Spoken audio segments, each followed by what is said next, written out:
इस देश में अब तब तक प्रधानमंत्री नरेंद्र मोदी और भाजपा की सरकार रहे जब तक हर घर से महंगाई और बेरोजगारी को लेकर एक एक लाश न निकलने लगे।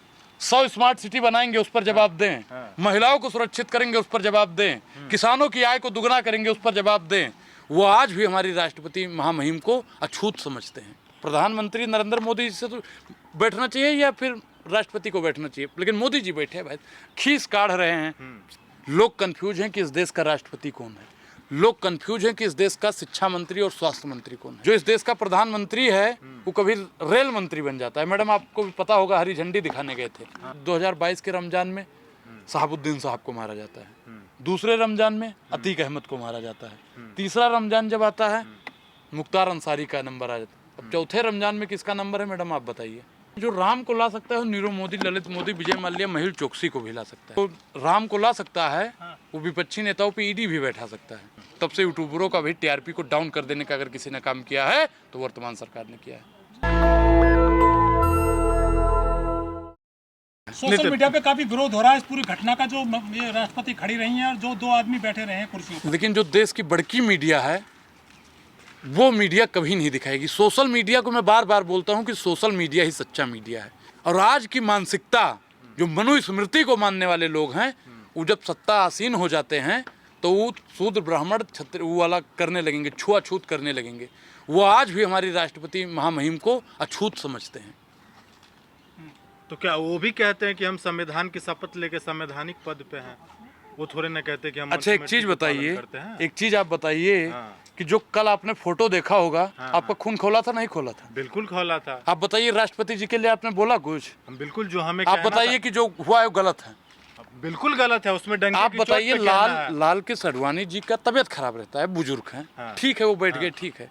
लेकिन राष्ट्रपति महामहिम को तो प्रधानमंत्री नरेंद्र मोदी से तो बैठना चाहिए या फिर राष्ट्रपति को बैठना चाहिए, लेकिन मोदी जी बैठे हैं भाई, खीस काढ़ रहे हैं, बैठे हैं ऐसे जैसे शादी में गए हों। नहीं तो देश का पहला नागरिक राष्ट्रपति को माना जाता है, फिर भी मोदी जी वहाँ बैठे। मैं आपको एक चीज बता दूं कि लोग कंफ्यूज हो चुके हैं कि इस देश का प्रधानमंत्री कौन है। लोग कंफ्यूज हैं कि इस देश का राष्ट्रपति कौन है। लोग कंफ्यूज हैं कि इस देश का शिक्षा मंत्री और स्वास्थ्य मंत्री कौन है। क्योंकि आपने देखा होगा, जो इस देश का प्रधानमंत्री है वो कभी रेल मंत्री बन जाता है। मैडम, आपको भी पता होगा, हरी झंडी दिखाने गए थे। जो 5वीं फेल है वो परीक्षा पे चर्चा करता है। जो विदेश के 5 विदेश का नाम नहीं बता सकता है वो विदेश के दौरे पर चला जाता है। जो इंग्लिश में अनुराग ओझा नहीं लिख सकता है वो इंटायर पॉलिटिकल साइंस यूनिवर्सिटी की डिग्री दिखाता है। तो मतलब देश का हाल साहब बेहाल। लेकिन एक बात तो और है ना कि चुनाव तो सिर्फ और सिर्फ एक कैडर पे लड़ा जा रहा है। पूरे देश में मोदी के चेहरे पे चुनाव लड़ा जा रहा है, तो देश में शिक्षा मंत्री का नाम क्यों बनेगा? आप एक चीज नहीं देखिए, मैं शिक्षा पे जो बात कर रहा था, पूरे देश में मोदी की गारंटी बांटा जा रहा है। देश का शिक्षा मंत्री है धर्मेंद्र प्रधान जी। शिक्षा परीक्षा पर चर्चा धर्मेंद्र प्रधान को करना चाहिए, नरेंद्र मोदी जी को? बताइए। शिक्षा मंत्री को करना चाहिए। जल मंत्री जो होता है, जल का काम जल मंत्री करेगा, प्रधानमंत्री करेगा? जल मंत्री करेंगे। रेलवे का जो मंत्री है, रेलवे मंत्री रेलवे का काम करेगा, प्रधानमंत्री करेगा? रेलवे मंत्री करेंगे। सबका मंत्री अलग अलग है ना। बिल्कुल है। अगर सारे डिपार्टमेंट को खत्म कर दीजिए, एक ही पद बना दीजिए, प्रधानमंत्री ऑलराउंडर। तो मुमकिन है, मोदी की गारंटी चलती है देश में। मोदी है तो मुमकिन है, मैं मानता हूँ इस बात से, मैं 100% सहमत हूँ। मोदी है तो महंगाई है, बेरोजगारी है, भूखमरी है, किसान बेहाल है, जवान रोजगार के लिए दर दर के ठोकरे खा रहा है, ईडी सीबीआई के तहत विपक्षी नेताओं को जेल में डाला जा रहा है, बहुजनों को परेशान किया जा रहा है, आदिवासी महिलाओं का अपमान किया जा रहा है। मणिपुर में जो कृत्य हुआ दुनिया के सामने जग जाहिर है। लेकिन फिर भी लोग कह रहे हैं कि मोदी के नाम पे महंगाई सह लेंगे, लेकिन मोदी को कायम रखेंगे, देश बचाना है। तो फिर ठीक है भाई, अब मैं चाहता हूं, मैं एक चीज आपके चैनल के माध्यम से बता दूं कि इस देश में अब तब तक प्रधानमंत्री नरेंद्र मोदी और भाजपा की सरकार रहे जब तक हर घर से महंगाई और बेरोजगारी को लेकर एक एक लाश न निकलने लगे। तब तक प्रधानमंत्री नरेंद्र मोदी की सरकार रहनी चाहिए। महंगाई के लिए सबको मिला दो। मैं क्या कह रहा हूँ कि अगर 24 के बाद में आ गए तो ये आपको भी मिला देंगे, ये आपको भी मिला देंगे, और इनको भी मिला देंगे, इनको भी मिला देंगे, हमको भी मिला देंगे। अंसारी की मौत पर पटाखा फोड़े गए हैं। देखिए, मुख्तार अंसारी साहब पर जो हुआ, मैं उसका घोर निंदा करता हूँ। क्योंकि किसी को जानबूझ के मतलब धीमा धीमा जहर, जिस प्रकार से उनके घर वाले आरोप लगा रहे हैं कि जहर दिया गया, और उन्होंने पहले भी खत लिखा कि हमको कहा गया था कि डर है। और एक चीज बताइए कि पहला 2022 के रमजान में शहाबुद्दीन साहब को मारा जाता है, दूसरे रमजान में अतीक अहमद को मारा जाता है, तीसरा रमजान जब आता है मुख्तार अंसारी का नंबर आ जाता है। अब चौथे रमजान में किसका नंबर है मैडम आप बताइए। अच्छा एक और सवाल है, एक और सवाल है, फरार चल रहे हैं वहाँ लगेगी, देखिए लगेगी आग तो आएंगे कई घर जद में, यहाँ अकेले हमारा ही मकान थोड़ी है, सबका नंबर आएगा। कह रहे मुस्लिम टाइट है इस राज्य में, चूड़ी उन्हीं की टाइट की जा रही है।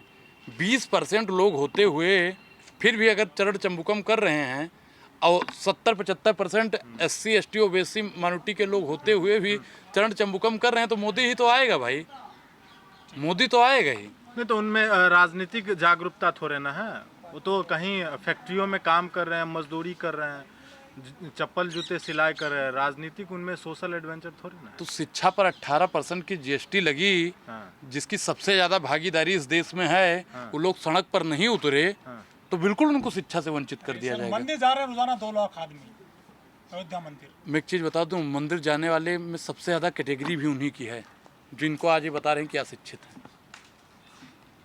तो नहीं बोल रहे वो हैं? राम को ले आए। देखिए जो राम को ला सकता है नीरव मोदी, ललित मोदी, विजय माल्या, महिल चोकसी को भी ला सकता है।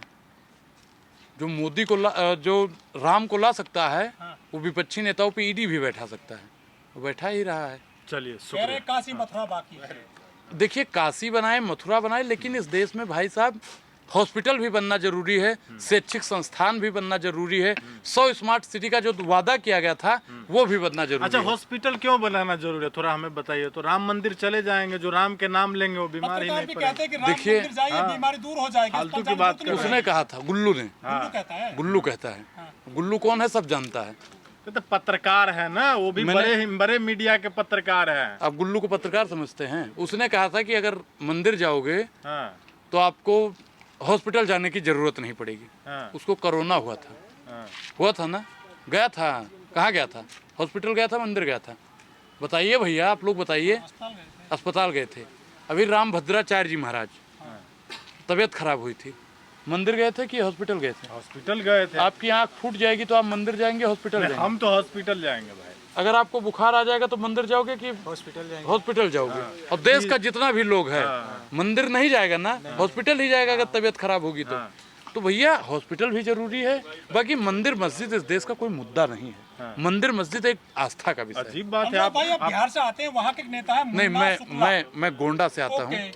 मुन्ना शुक्ला है, वो काफी नचने नचाते हैं, जेल में रहकर बड़ा बयान दिया विवादित कि हम भूमिहार हैं, कुछ छोड़ना। ये जातिवादी लोग देखिए राजनीति। जातिवाद और जो शब्द आपने लिया उस शब्द का तो भैया जो भी बहुजनों को मतलब प्रताड़ित करने या बहुजनों का जाति सूचक शब्द बोलता है, मैं उसके भैया घोर विरोधी हूँ। और मैं जातिवाद का तो पहले बात बता दूँ, घोर विरोधी हूँ।